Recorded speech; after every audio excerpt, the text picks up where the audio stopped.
Alrighty guys, high school dream car video. If you were like me, born in the late 80s, and you were in high school around the early 2000s, these were the cars, okay? The Porsche 911 Carrera.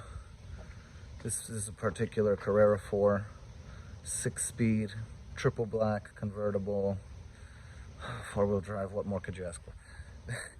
This, in 2004, when this dropped, well, this came out to not only compete with, but to beat the Porsche 911 Turbo. So this was created to beat the turbo version of that. And V8 500 horsepower supercharged engine. Unbelievable. And what's really unbelievable is that this Mercedes, for many, many years, could have been had for less than the Porsche 911s. And that's because the complexities of the Mercedes itself, particularly its braking system and the suspension system. On the right, the Porsche, which is a year 2000, everything is manual cable operated, including your brake, your gas, so throttle, brake, it's just cable driven. It's very generic, but it has that race car feel. That's what actually collectors are liking now. Collectors are preferring the 996.2, actually they're preferring this early generation 996.1 because of the fact that they were throttle cars, cable cars. Okay, the Mercedes, on the other hand, had brake-by-wire, which kind of gives you an error message. Once you step on the brake 100,000 times, the whole dash lights up in red. And this car has that issue right now, but the brakes work fine. They're not even, they're soft. They lack that hard race car feel that the Porsche has. So that's really the two main differences.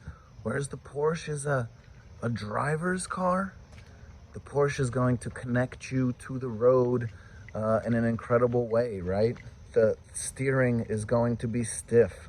The brakes are going to be also matchingly very, very stiff. The suspension, coil spring suspension, conventional, not much to brake. That's why the Porsche, these cars have not only maintained their value, but they never really dipped. They never really got cheap. Whereas the SL55, it got cheap for a while because people were really scared of the technology in the cars. It was definitely a lack of understanding. I bought the car to learn, and boy, am I glad that I did.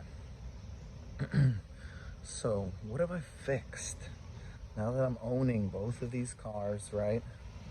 The Porsche with the firm driver feel, the Mercedes with the ABC hydraulic suspension that you're floating on air down the road.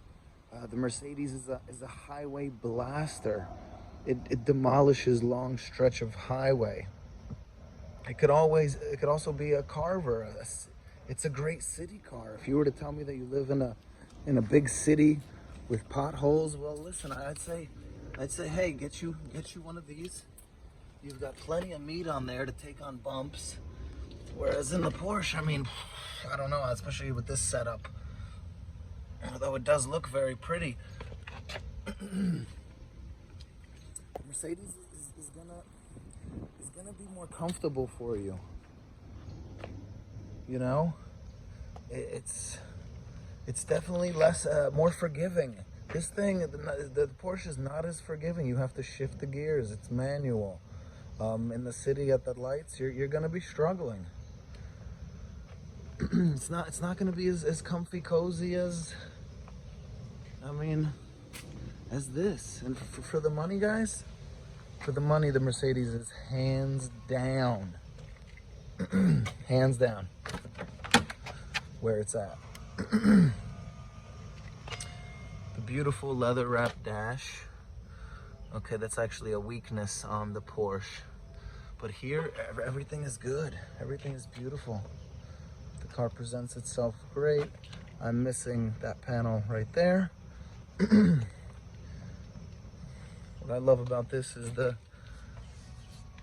metal Trim around the door, aluminum. Just the details in this car, man, and everything works. So I was talking about that brake issue, and there it is. That's the red warning that you get. Increased braking distance. Yeah, that's all bullshit. The brakes keep working fine, and Mercedes actually extended the warranty on that braking system. So I will go and show you under the hood what braking system I'm talking about. So Mercedes being a little more technical, here's what was wrong with it when I bought the car. First thing I had to do was right here, intercooler pump. When I would step on the gas heavily, the intercooler pump didn't pump the coolant as much, and it would heat soak my supercharger, and I was not able to produce the horsepower. You can immediately tell, loss of power. So boom, $95 part, $20 coolant flush. Another thing I had to do back here are the Corteco accumulators for the hydraulic system. When I would go over a speed bump, boom, I'd get a warning message on my dash that, and particularly when the front tire went over the speed bump first, immediate warning message that's telling you your front driver accumulator is gone. Those are $130, but you have to install them by lifting the vehicle. So real quick, let's show you this braking system that has now been warranted by Mercedes, but brake by wire. So this, the SBC box, okay? This is brake by wire. After 100,000 pushes on the gas pedal, you get that red warning. It doesn't affect the braking, and now Mercedes has warranted that. You just have to go back to your original place of purchase. So you have the brake issue. You have the $95 intercooler pump issue, but that told me that the car wasn't driven hard if it came with the stock intercooler. Otherwise, they would have got heat soak all the time. You have this is the reservoir for the hydraulic fluid that goes to your struts. Okay, so I changed the fluid. That was probably about $160. The hydraulic fluid is pricey, fluid and filter. Okay, so I had to do fluid and filter, intercooler pump for $95. I did the accumulator for $130. Rear brake pads for about $150. Not too much spent on this car. If you really kind of go over it, I did the oil filter. Right there's your oil filter. It has gaskets. I may have done the gaskets, but I did not do the front main seal or the rear main seal on this car. Neither have I done the head gaskets or the valve cover gaskets, which are down there. Okay, and they still look good. This engine is actually becoming legend. Okay, guys, this supercharger, find it in a G55. They're now 80,000. They used to be 50,000. Okay, this is just a crazy supercar. Mercedes just went above and beyond, right? That the engineering and this it's a spaceship. Whereas the Porsche is sticking to the classic traditions of a vintage race car in many ways.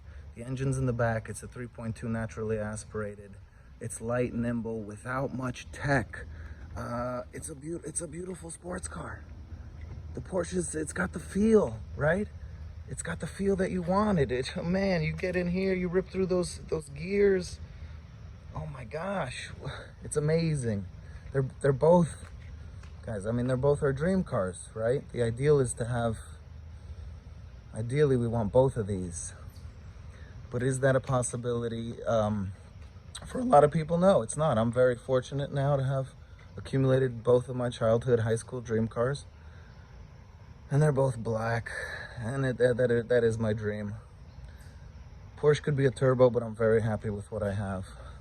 You guys know the market is crazy. To be able to afford a turbo or even find one is just... So yeah, the Mercedes, more complicated. The brakes, the brake by wire, the intercooler pump, and the hydraulic suspension that everybody's afraid of. They say, go throw shocks in it. No. You wanna maintain factory I've never had a strut blowout. I've only replaced the intercooler pump and the fluid. Okay, not crazy repairs, nothing to warrant the low prices of these cars, guys. There's nothing in here. This engine is a legend. It's unbelievable. And guess what? Mercedes 2022. Mercedes says they have a technical semiconductor issue, and the chief CFO said they actually have a quality issue with their 2022 model of V8s across the board. The 580s, the 63s, the 550s. So now is the time.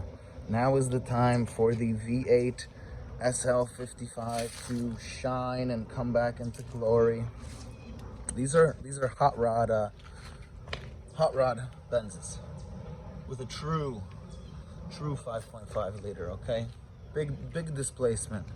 The 63 is a 4 liter twin turbo, guys. You know,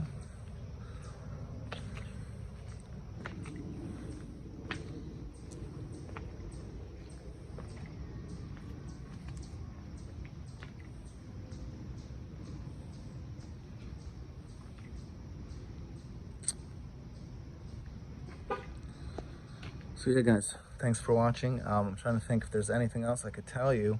You know, highway blaster, great in the city, great for dropping off your girlfriend. Country club, they're both good for the country club, but this thing, more of a super connected canyon carver, racetrack dominator. You know, you take this to the racetrack and they're like, I don't know,